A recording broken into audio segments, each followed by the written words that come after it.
ओम भूर्भुवः स्वः तत्सवितुर्वरेण्यं भर्गो देवस्य धीमहि धियो यो नः प्रचोदयात्। गायत्री महाविज्ञान भाग एक। आज का विषय है माता से वार्तालाप करने की साधना।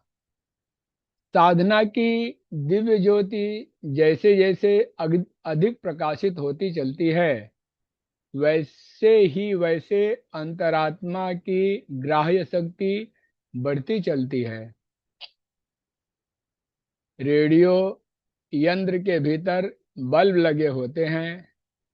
बिजली का संचार होने से वे जलने लगते हैं। प्रकाश होते ही यंत्र की ध्वनि पकड़ने वाला भाग जागृत हो जाता है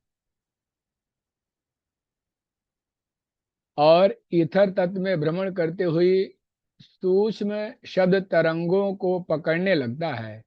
इसी क्रिया को रेडियो बजाना कहते हैं।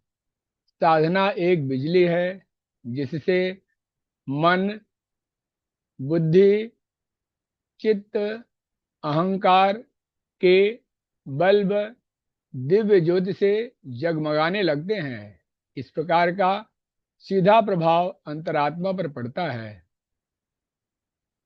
जिससे उसकी सूक्ष्म चेतना जागृत हो जाती है और दिव्य संदेशों को, ईश्वरीय आदेशों को, प्रकृति के गुप्त रहस्यों को समझने की योग्यता उत्पन्न हो जाती है। इस प्रकार साधक का अंतःकरण रेडियो का उदाहरण बन जाता है और उसके द्वारा सूक्ष्म जगत की बड़ी बड़ी रहस्यमय बातों का प्रकटीकरण होने लगता है। दर्पण जितना ही स्वच्छ निर्मल होगा, उतनी ही उसमें प्रतिच्छाया स्पष्ट दिखाई देगी। मैला दर्पण धुंधला होता है, उसमें चेहरा साफ दिखाई नहीं पड़ता। साधना से अंतरात्मा निर्मल हो जाती है और उसमें दैवी तत्वों का, ईश्वरीय संकेतों का अनुभव स्पष्ट रूप से होता है। अंधेरे में क्या हो रहा है यह जानना कठिन है, पर दीपक जला देने पर क्षण भर में अंधकार में छिपी हुई सारी बातें प्रकट हो जाती हैं और पहले का रहस्य तब भली प्रकार प्रत्यक्ष हो जाता है। गायत्री साधकों की मनोभूमि साफ हो जाती है। उनमें अनेक गुप्त बातों के रहस्य अपने आप स्पष्ट होने लगते हैं। इसी तथ्य को गायत्री दर्शन का वार्तालाप भी कह सकते हैं। साधना की परिपक्व अवस्था में तो स्वप्न या जागृत अवस्था में भगवती के दर्शन करने का दिव्य चक्षुओं को लाभ मिलता है और उसके संदेश सुनने का दिव्य कानों को सौभाग्य प्राप्त होता है। किसी को प्रकाश में ज्योति के रूप में, किसी को अलौकिक देवी के रूप में, किसी को संबंधित, किसी को स्नेहमयी नारी के रूप में दर्शन होते हैं। कोई उसके संदेश प्रत्यक्ष वार्तालाप जैसे प्राप्त करते हैं, किसी को किसी बहाने घुमा फिराकर बात सुनाई या समझाई गई प्रतीत होती है, किन्हीं को आकाशवाणी की तरह स्पष्ट शब्दों में आदेश होता है। यह साधकों की विशेष मनोभूमि पर निर्भर है।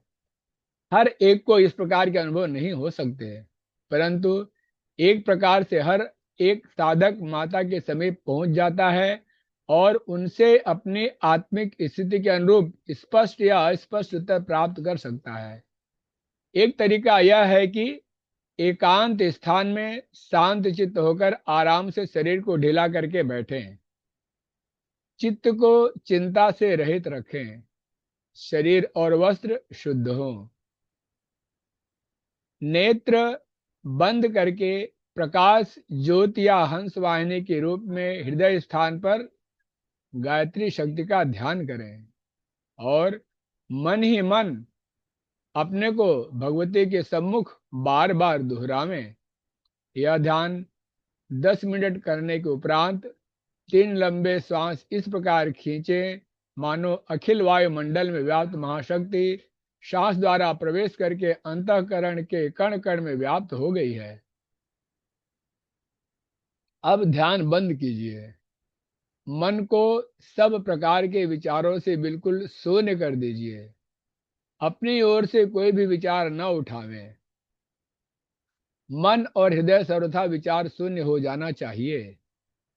इस शून्यावस्था में स्तब्धता को भंग करती हुई अंतःकरण में स्फुरना होती है, जिसमें अनायास ही कोई अचिंत भाव उपज पड़ता है।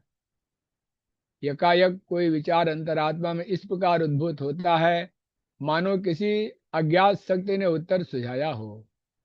पवित्र हृदय जब उपर्युक्त साधना द्वारा और भी अधिक दिव्य पवित्रता से परिपूर्ण हो जाता है, तो सूक्ष्म देवी शक्ति जो व्यष्टि अंतरात्मा और समस्त परमात्मा में समान रूप से व्याप्त है, उस पवित्र हृदय पटल पर अपना कार्य करना आरंभ कर देती है और कई ऐसे प्रश्नों, संदेशों और शंकाओं का उत्तर मिल जाता है जो पहले बहुत विवादास्पद, संदेहयुक्त एवं रहस्यमय बने हुए थे।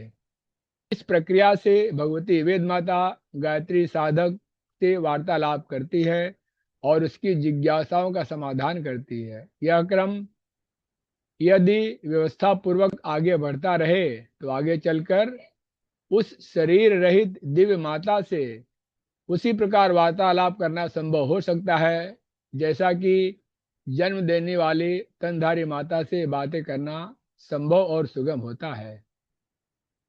माता से वार्तालाप करने का विषय अपनी निम्न कोट की आवश्यकताओं के संबंध में न होना चाहिए। विशेषतः आर्थिक प्रश्नों का लोभी न बनना चाहिए, क्योंकि ऐसे प्रश्नों के साथ साथ मन में स्वार्थ, सांसारिकता आदि के अन्य अनेक मलिन भाव उठ जाते हैं और अंतःकरण में उस पवित्रता को नष्ट कर देते हैं जो कि माता से बात करने के संबंध में आवश्यक हैं।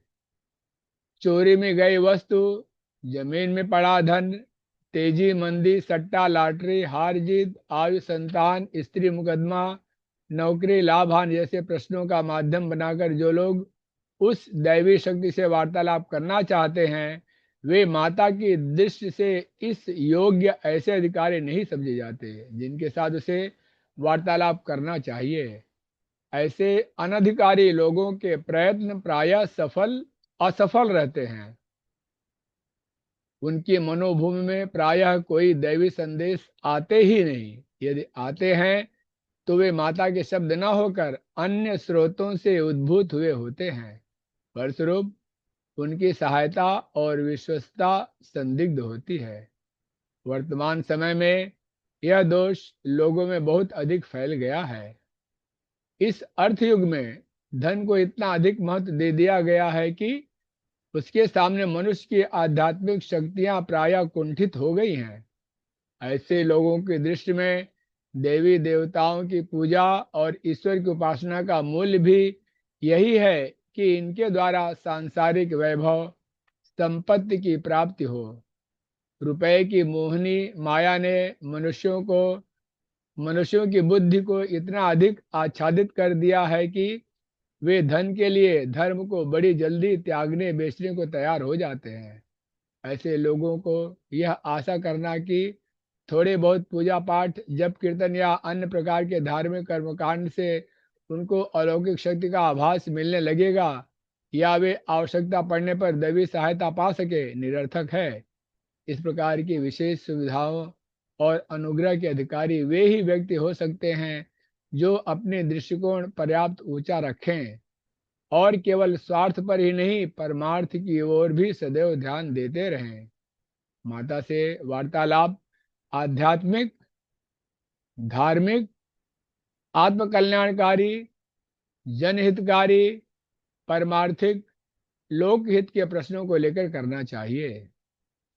कर्तव्य और अकर्तव्य की गुत्थियों को, विवादास्पद विचारों, विश्वासों और मान्यताओं को लेकर यह वार्तालाप आरंभ होना चाहिए। इस प्रकार के वार्तालाप में अपने तथा दूसरे मनुष्यों के पूर्व जन्मों, पूर्व संबंधों के बारे में कई महत्वपूर्ण बातें प्रकाश में आती हैं। जीवन निर्माण के सुझाव मिलते हैं तथा ऐसे संकेत मिलते हैं जिनके अनुसार कार्य करने पर इसी जीवन में आशाजनक सफलताएं प्राप्त होती हैं। सद्गुणों का, सात्विकता का, मनोबल का, दूरदर्शिता का, बुद्धिमत्ता का तथा आंतरिक शांति का उद्भव तो आवश्यक ही होता है। इस प्रकार माता का वार्तालाप साधक के लिए सब प्रकार से कल्याणकारक ही सिद्ध होता है। अगला विषय है साधुक के स्वप्न निरर्थक नहीं होते, इसको कल पढ़ेंगे। शांति पाठ। ओम द्योः शान्तिरन्तरिक्षगुं शान्तिः पृथिवी शान्ति आपः शान्ति ओषधयः शान्ति वनस्पतयः शान्तिर्विश्वे देवाः शान्ति ब्रह्म शान्ति सर्वगुं शान्ति शान्तिरेव शान्तिः सामा शान्तिरेधिः। ओम शांति शांति शांति सर्वारिष्टेषु शांतिर्भवतु।